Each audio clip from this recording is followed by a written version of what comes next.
welcome to Meeple University's How to Play Rise to Nobility. In Rise to Nobility, players will be attempting to earn victory points by housing settlers, building workshops, working their way up the nobility track, and doing business with the Stone Council. The game is played over 10 rounds, and the player with the most victory points wins. The game plays 2 to 6 players and also has a solo mode which we won't go through in this video. We'll also talk about the Chancery expansion and the Knight variant in this video. Just a quick note that I'm demonstrating the game using the Kickstarter Deluxe Edition, so that has a few upgraded components such as goods tokens resembling the goods directly rather than coloured cubes, which would be in the base version. The game also comes with 2 different sides to both the main board and the player board and buildings. One is the day side and one is the night side. Both sides can be played exactly the same way, but there is a night version of the rules which I'll go through at the end of the video. We've put a link to the night rules in the description of the video because those weren't included in the printed rulebook. If you'd like to skip forward to any specific section of this video, you can refer to the index in the description. I won't take you through the full setup of the game.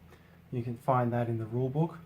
What I will point out is that the setup and some of the gameplay varies depending on the player count. There are some setup cards which come with the game which explain the differences, and I'll talk about the differences in gameplay for player count as we go through the video. What I will do now is talk about the components that you will have access to during the game. Each player has 5 dice in his or her colour, representing workers. Around the outside of the player's board is a track called the Reputation track, tracked by this castle marker, and this has an impact on which dice can be played. The player also has access to modifier tokens, which can be used to modify the number on a rolled die. As currency, players have access to coins and to 6 different types of goods. Players also have access to meeples and to houses. Each player starts with 1 house. It's important during the game not to get the unused workers and houses on your player board confused with the workers and houses that are not yet purchased. And the game does in fact recommend keeping these in one big common pile until you've bought them to avoid confusion. Each player has 1 random character card, which is face up, and starts the game with 1 settler card with the number 1 shown here, as distinct from the ones with the 2, which is kept hidden from other players. Each player's tally of victory points is tracked on this board, and this icon representing a red shield with a number is the icon for victory points during the game. Finally, this track on the right hand side of the main board tracks a player's nobility, which will increase during the game. Individual effects are triggered when the player reaches the purple and white shield, and the space shows a number of endgame victory points associated with that level of nobility. Each of the game's 10 rounds is played over 4 phases: preparation, actions, income, and upkeep. The first phase, preparation, is the quickest of the phases. Each player simultaneously rolls his or her 5 dice, or 4 dice in a 6-player game. This indicates the workers that player will have available during that round. The second and longest phase of each round is the actions phase. Beginning with the player who has the first player marker and proceeding clockwise around the table, players take it in turns to take 1 of their worker dice and place it onto a dice placement space on the board, immediately taking the action associated. The various dice action spaces have some restrictions on them regarding which numbers can be placed there. Some spaces can only take 1s or 2s, some can only take 5s or 6s, and some depend on the other dice which have been placed there already in the round. Additionally, each player is limited by his or her current reputation regarding the total value of dice which can be placed in this round. In other words, a player with the starting reputation of 9 in a 3 to 5 player game could only place 9 points worth of dice on the board. This means with this die roll, the player could place these 3 dice or place these 2 dice, but would not be able to place any more. Through the game and through each round, the player's reputation may increase. If a player's reputation does increase during a round, the player may be able to add additional dice to those which can be played this round. The other option that a player has when placing dice is to use a modifier token to increase or decrease the value of a die by 1. So spending 1 modifier token could reduce this to a 1. You can spend as many modifier tokens at one time on a single dice as you like, but you cannot wrap around from a 1 to a 6 or a 6 to a 1, and you cannot play modifiers on dice which are already on the main board. If you do use modifiers, it is the new value of the die, not the old value, which counts towards the reputation limit. Once a player has placed all 5 dice on the board, or cannot place any other dice without exceeding his or her current reputation, that player must pass for the rest of this round. Next, I'm going to talk about all the different action spaces available on the board. The dice placement rules vary from place to place, and some of the spaces differ by player count, so I'll go through those differences. The first action space is the construction yard. Although there are 6 dice printed on the board, there are only as many action spaces open as there are players in the game, indicated by these numbers. When placing a worker on the construction yard, the first die placed can be of any number, but subsequent dice played by either the same player or different players must be equal to or less than the die which preceded it. When a player places a worker in the construction yard, he or she pays $5 to the bank in order to buy a house, which is taken from the player's off-board supply and placed here in the houses under construction slot. The second action space is the Cavern Tavern, where players pick up settler cards. Similarly to the construction yard, there are up to 6 dice slots, but only as many available as there are players in the game. Workers are placed from left to right, but in this case, subsequent dice must be equal to or greater than the die that preceded it. When a player places a worker here, a player chooses any one of the 6 face-up settler cards. There will be 6 cards available regardless of the player count. The player takes that card into his or her hand and immediately replaces it with a new one. A player can hold up to 3 unfinished settler cards in his or her hand at any one time. I will pause from talking about action spaces for a moment to talk about completing settler cards. A player can complete 1 settler card on his or her turn, either before or after placing the die. In order to complete a settler card, take it from hand and flip it face up. Then take one of the houses from this construction spot and place it on one of these 7 vacant lot spaces on the player board. It doesn't matter which one you choose. This just represents the fact that a player cannot have more than 7 settlers during the game. If a player does not have a house in this location, he or she cannot complete a settler card. Next, the player must spend a number of goods in order to complete this settler card, and I'll walk you through slowly how to work out which goods to spend. Firstly, the type of goods that you can spend are shown at the bottom of the card, and you must spend at least 1 of each type. So, as a minimum, you would need a brown, a blue, and a yellow to complete this settler card. Then look at the score values in the top left corner of the card. There is a small number and a large number. The player must spend at least the small number and at most the large number of goods in order to complete this settler card. And they must be of this type. So the player could, for example, add 2 more blues and 2 more yellows to this to discard 7 goods, which would be within this range. Finally, a player is not allowed to spend more than 3 of any specific type of goods card, a goods token. So the player could not, for example, add an extra yellow token to this spend. The exception to this rule is if the goods type matches the goods token in the corner of your character card.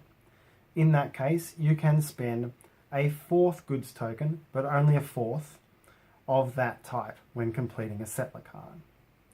So in this case, you could spend 8 goods tokens.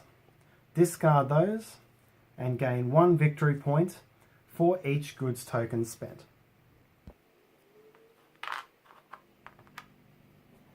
Then, for each Meeple icon in the top right corner of the card you've just finished, take 1 Meeple from your offboard supply and place it in the workers lot on your player board. So in this case, 2 Meeples. And for each star in the top right corner of the settler card that you've completed, move 1 space up the nobility track. When your star reaches the purple shield space, by this means or any other, immediately take the bonus shown under the purple shield on your character card. This only activates once and only at this time. Keep any settler cards that you've completed in a face-up stack. What's important going forward is the race of the cards that you've completed. The next action space is the guild hall, where you can buy buildings. There are 6 slots available in the guild hall, and all 6 are available in all player counts. Filling this space requires a 6, this space requires a 5, and so on down the line. To use the guild hall, place a die on the corresponding spot, pay the money required to build that relevant building, and then take the building. There are 2 different types of building in the game. This one is a community building, and all community buildings look like this with the +1 symbol. And all other buildings are workshops. Workshops each have a flag on them representing one of the 6 guild spaces, and I'll talk about the guild spaces next. In order to buy a workshop, in addition to placing the die and paying the money, you must have an apprentice at that guild. This means having a Meeple in one of the ovals around the corresponding guild space. I'll talk more about how you get apprentices in the next action. Then take the building token, do not immediately refill it, it gets refilled at the end of the round, and place it in the leftmost space above the guild. Immediately earn the victory points and nobility shown under the space that you've covered, and then move your apprentice onto that to become a guildmaster. This Meeple will remain there for the rest of the game and will give you some bonuses in income that I'll talk about shortly. Unlike the workshops, the community buildings go into these spaces on your player board. In addition to playing the die and spending the money, the player must have at least 1 worker unused on the player board. The player then pays the money and takes the community building, chooses the slot that it will go in, place the worker on it, and claim 5 victory points and 2 nobility. Then, from that point forward, every time a player completes a settler card, the player will get a bonus 1 victory point for each community building that he or she owns. Each community building also has a bonus shown above it, which is earned once per round during the income phase. Next, I'll talk about the 6 different guild spaces. These 5 are still showing as empty, but I've put this one in a state where it may be during the game. Each of the 6 guild spaces works the same way, but each is focused on a different one of the 6 major goods types. Each guild space has 3 dice action spots. The one on the left can only be filled by a 1 or a 2. The one in the middle can be filled by a 3 or 4, and the one on the right can be filled by a 5 or 6. In a game with 5 or 6 players, all 3 slots can be used. In a game with 3 or 4 players, only 2 of the slots can be used. It doesn't matter which 2, but once 2 dice have been placed, the third one becomes unavailable. In a 1 or 2 player game, only 1 of the slots can be used. Again, it can be any of the 3, but once a die is there, the other 2 are unavailable. In addition to the 3 die action spaces, there are spaces for up to 3 workshops, which we spoke about before with the guild hall space, and any built workshops should have an owner with their guild master meeple on it. Then, around the guild, there are spaces for apprentices, which are also represented by these meeples.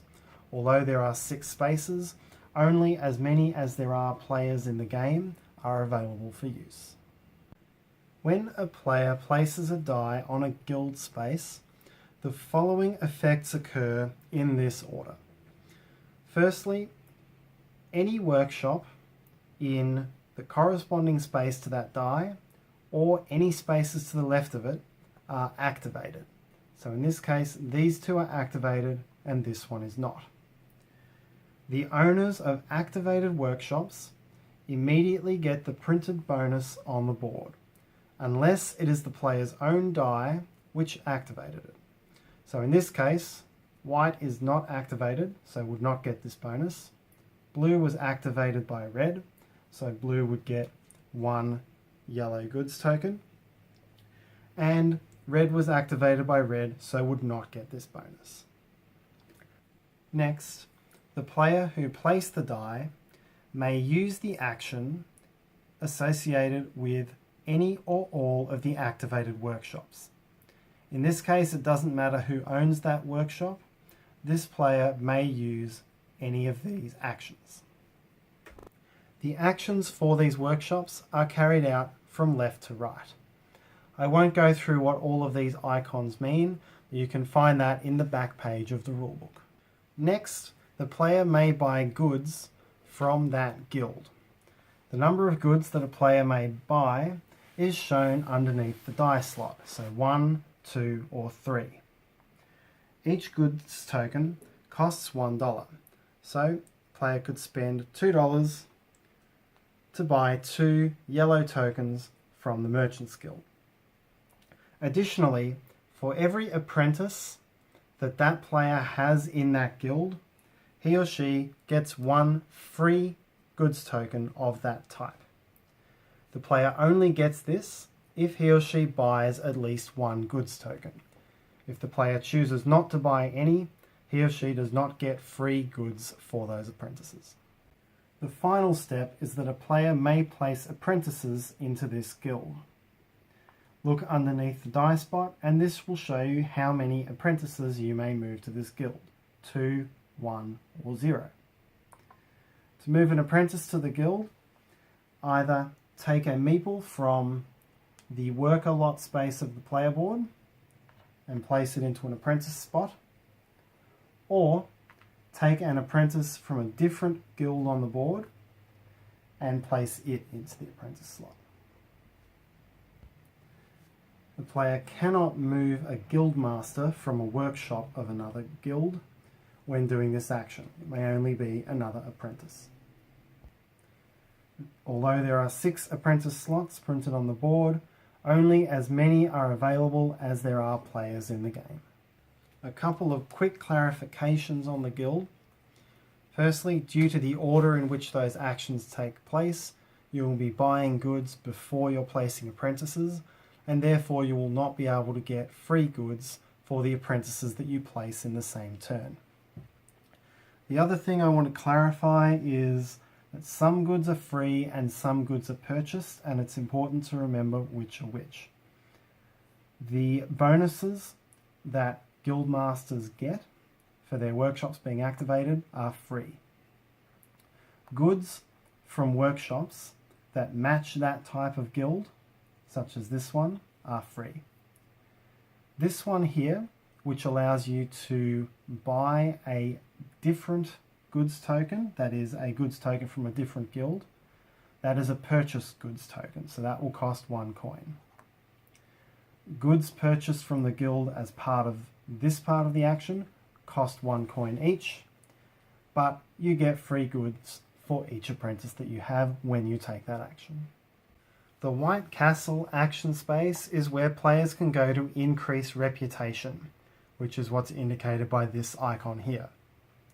All 3 spaces are available for all player counts, and an additional 4th space is added in a 6-player game. To use the White Castle, the player places a die matching the numbers shown here, 1 and 2, 3 and 4, 5 and 6, and gains the amount of reputation shown immediately. The Berk the Clerk's office action space has 3 die slots, and all 3 are available in all player counts. Again, these have 1, 2, 3 and 4, and 5 and 6. When going to this space, a player immediately takes 1 modifier token and may buy 1 or 2 additional modifier tokens for 1 gold each, depending on which slot is used. Then the player may choose to either sweep out all of the settlers from the Cavern Tavern, replacing them with 6 new ones, or sweep out all remaining buildings at the guild hall, replacing those that were swept out with new tiles from the bag. If a player takes this option, any spaces which were already filled by dice do not get refilled. The next action space is the port, where players can sell goods for money. The port has 6 action spaces, 1 representing each number on the dice, and all 6 are available for all player counts. To use the port, the player places a die on a certain space, and then may sell up to that number of goods tokens into this ship. The player places the goods tokens on the ship spaces and claims the amount of money represented for each. So in this case, 6 coins would go into the player's supply. There is a different boat token in each round, each of which has a different price for each of the goods. And at the end of the round, this ship will sail away and will be replaced by the new one. The slots which have been filled cannot be filled by other players later in the round. The next action space is the Stone Council, and this is another place to get victory points. At the Stone Council, a player places a die into a slot, pays the cost of the tile, and takes it for the victory points. However, there are a number of restrictions on how a player does this. The row from which the tile is taken corresponds to the type of die which has to be used. So 1 and 2 for the top row, 3 and 4 for the second, 5 and 6 for the third. Each column corresponds to one of the 6 races of settler, and the player must be housing a settler of that type to be able to take that tile. So in this case, the player has dwarves and humans, so it can only take tiles from the human and dwarf columns. Thirdly, each tile has a nobility requirement, either a purple shield or a white shield. The player must have reached that level of nobility to be eligible to take the tile. So the red player could take purple tiles, but could not take white tiles. If a player is yet to reach the purple tile, they'll not be eligible for any of these. So, upon finding a tile for which you're eligible, such as this one, take the die, place it in the space of that tile, check that you meet the requirements, and then pay the goods and money shown on the tile. Pay them to the bank and immediately claim the victory points shown. Keep the tile and then lose 2 reputation. Taking any Stone Council tile will result in a loss of 2 reputation. Multiple players can take tiles from the same row or the same column in the same round. These tiles don't refill during the round, but they will refill at the end of each round. There are a couple of ways, albeit inefficient ones, for you to retrieve workers from the main board back to your player board. The first is to use the action space in the top corner of your player board. Use a 5 or a 6 to retrieve 1 apprentice from any guild back to your workers lot. The other option available is to sell a building, and selling a building is a free action which you may do at any time on your turn. That is, it does not cost you a die to do it. To sell a building, retrieve the worker from that building and place him back in your worker spot. That can be either from a community building or a workshop. Lose the number of victory points that you gain for placing that building, in this case 5, but keep any nobility that you gain for it, and then take $3 from the bank. Additionally, if it is a community building that you have chosen to sell, discard that token. For workshops that you've sold, the workshop remains on the board and can still be used by any players. The difference is that when it's activated, nobody claims the bonus. No one may put their meeple back on this workshop again for the game. After all players have passed their action phase, move on to the income phase. The income phase takes place over 3 steps. Firstly, players get money for apprentices at guilds. The amount of money depends on the number of apprentices at that guild and the number of players in the game. And so this will be shown on each of these setup cards. So for example, in a 5-player game, there are 3 apprentices at the Merchants Guild, and that means, referring to this card, each player would get 2 gold per apprentice. So red would take 4 gold for this guild, and green would take 2. Proceed around all 6 guilds in this manner. Next, each player takes 1 corresponding goods token for each guildmaster at a workshop. So red would take 1 yellow goods token and 1 brown goods token. Finally, if players have community buildings, they gain the bonus shown above the community building: 1 gold, 1 reputation, or 1 modifier token. After everyone has completed the income phase, proceed to upkeep, which is setting up the board for the next round. All players retrieve their dice from the board. The ship sails away with its goods, and a new ship tile comes in its place. Refill any empty spaces in the Stone Council with new tiles drawn at random. If you run out of Stone Council tiles, fill them from top left to bottom right and leave any spaces blank. At the guild hall, slide any unpurchased buildings down so that they become cheaper, and then draw new buildings from the bag to fill up the guild hall. If you run out of building tiles, shuffle up any of the discards from the game and draw from that. Then hand the first player token 1 player clockwise and advance the round marker. You're ready for the next round. After the 10th round is finished, the game is over. For endgame scoring, each player scores 1 point for every 2 remaining goods, regardless of their type, and gains the victory points based on where their star finishes on the nobility track. Like so. If the player finishes on the white shield, it counts as 6 victory points like this. After that final scoring, the player with the highest score wins. In the event of a tie, the tiebreakers in order are most houses built, highest reputation, and most leftover coins. If still tied, all players share victory.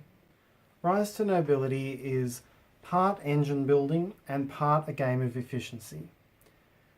Why I say this is that you'll find as you play the game that the rate at which you score victory points won't necessarily increase appreciably as the game goes on. That is, it doesn't ramp up exponentially to a big string of points at the end. If you look at where the points are coming from, the Nobility track is only ever 1 point per step. There is no escalation for specialising in this area. When you complete settler cards, you're only ever scoring 1 point per goods token. The real efficiency that you can get with the settler cards is that by completing more goods tokens with a single settler card, you avoid having to buy extra houses and spend extra actions doing so. With the building tokens, the amount of points for completing buildings decreases as the game goes on. And so the real efficiency to be gained here is in spending the least money possible to get the buildings that you need. At the Stone Council, you get a slightly better rate of return on your goods, sort of 1.4 per victory point instead of 1 per victory point, and you save on actions doing it. So the Stone Council can be a very good way of getting that little extra efficiency for victory points. At the same time, and particularly in the first few rounds, it's very important to get some sort of engine going in this game. If you aren't getting a lot of income or free goods from your workers being out on the board when other players are getting those bonuses, you're very quickly going to fall behind. And because it is such a game of efficiencies, you're not going to be able to find an easy way back into the game. The largest variant which comes with the game is the Chancery expansion. The Chancery expansion adds 2 elements to the game. It adds the Chancery board, where players will be able to place apprentices to gain ongoing bonuses, and it adds commission cards, which serve as an endgame victory point bonus. The Chancery expansion can be played with any player count, but must be played if playing with 6 players. To set up the Chancery expansion, the player area is set up as normal, but each player is given 3 commission cards. The players look at them, choose which they want to keep, and discard the other 2. The remaining one is kept secret from other players. Then each player draws 1 random dice tile to associate with that card, and 3 city tokens, which will come into play as this card is activated. The Chancery board provides a new action space, and all 6 slots are open regardless of player count. For a player to place a die on an action space, he or she must have housed a settler of the corresponding race. So this player could only use a 4 or a 5 to go to the dwarf or human space. The player must also have 1 available worker in the worker pool of the player board. The action that is taken is then to move that worker into the Chancery board into one of these 2 spaces as an apprentice. In a 5 or 6 player game, both the top and bottom halves are available. In a game of 4 players or fewer, only the top part is available. Once this worker is here as an apprentice, that worker is there for the rest of the game. That apprentice cannot be recalled or moved by any means, including this worker action. Once a worker is in the Chancery, the player gains the bonus associated with that worker's space for the rest of the game, and all of these bonuses make one of the main board actions slightly more powerful. This one, for example, lets the player take 2 cards at the Cavern Tavern instead of 1 for a single action, so they make the actions slightly more efficient. Secondly, during the income phase, any apprentices on this board are worth 3 coins. The next element of this expansion is the commission cards. Commission cards are an end of game victory point bonus, which will give you a combo with some specific sort of settler or workshop in the game. If you really play your cards right, you could get 15 to 20 points out of a single one of these cards, but most likely you'll get 6 to 10 points. This card needs to be activated in order to score it, and it is activated by placing these dice here. So throughout the game, the player would need to place a 6 and 2 4s in order to activate this card. They do not need to be placed in the same round, and when it comes to the upkeep phase, after placing a die, simply take the die away and place one of these city tokens on to indicate that it has been completed. Once the player has 3 city tokens on this tile, the tile is moved here to indicate that this card is activated. This may seem like a lot of actions, but if you compare it with scoring victory points on the main board, it's in about the same efficiency. It's going to cost you 1 action to get a card and 3 actions to activate it, so 4 overall, to get 8 to 10 victory points. And that's pretty consistent with the rate at which it takes to get goods and spend goods to earn points on the main board. When playing with this expansion, the Berk the Clerk's office space is modified so that you can also use this space to draw new commission cards. This is in addition to the actions already printed on the board. In order to do this, you must have at least 1 apprentice on the Chancery board, because the maximum number of commission cards that you can hold at any one time is equal to 1 plus the number of apprentices you have on this board. In order to take this action, in the 1 or 2 slot space, draw the top commission card from the deck, place it next to your player board, and then lose 1 reputation. If you use the 3 or 4 slot space, draw 2 cards from the top of the pack, look at them, choose the one you want to keep, and discard the other. Then lose 2 reputation.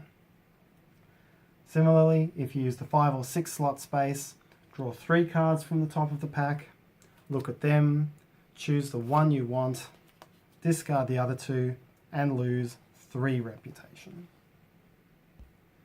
Whichever option you take, you then draw 1 new dice tile from the bag at random, and 3 new city tokens to keep track of whether or not you've activated this card. At the end of the game, players reveal any activated commission cards and score the victory points as part of endgame scoring. Finally, I'll talk about the other 3 variants that come with the game: the events deck, the short variant, and the night mode. To play with the events deck, take 5 Type 1 events and 5 Type 2 events and layer them into a deck of 10. At the start of each round, flip the top event card and resolve its effect either during the round or at the end of the round.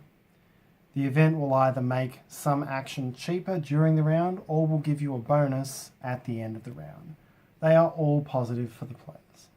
To play the short variant of the game, modify setup such that each player begins with 2 meeples and an extra 3 goods of the type matching that character's special type. Increase reputation to 11 and then play the game over 7 rounds instead of 10.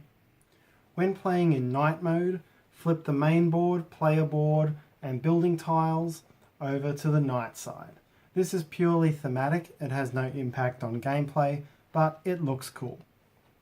As part of setup, each player is randomly assigned one of the 6 guilds. The player places a meeple on the flag of that guild. This is called the guild keeper, and this meeple is never moved around during the game like other meeples in the game. It is there to indicate where you start the game.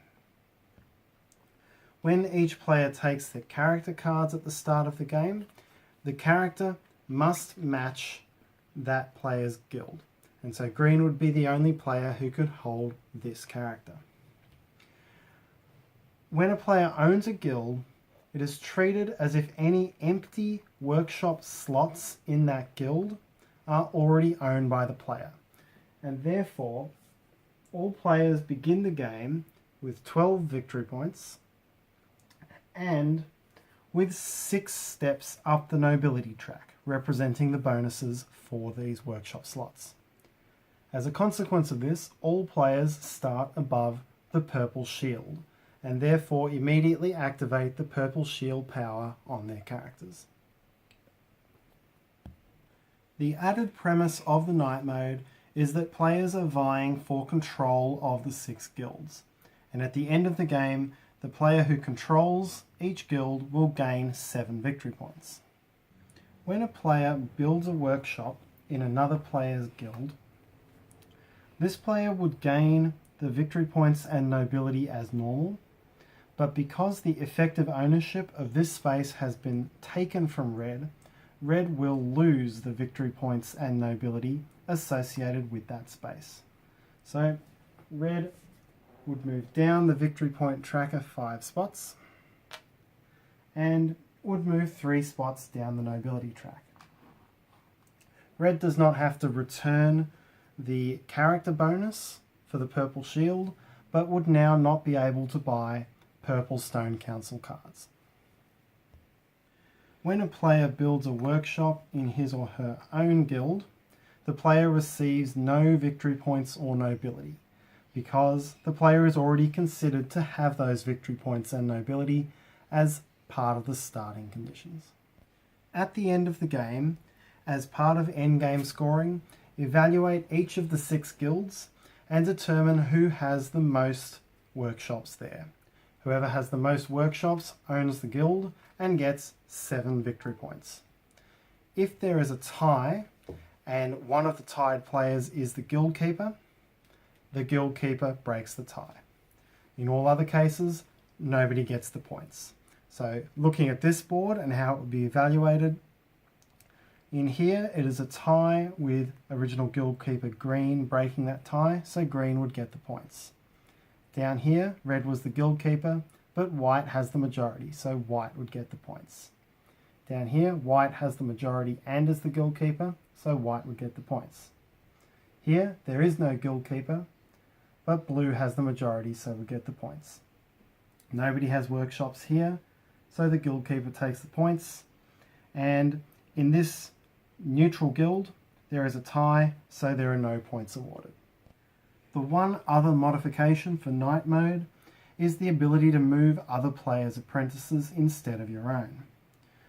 In the normal version of the game, blue placing this die here would allow blue to either place an apprentice from his or her player board or move an apprentice from another guild to here. But in night mode, the player could use that apprentice movement to move the red player's apprentice or any other player's apprentice to that location in order to draw them away from a location perhaps that they want to defend.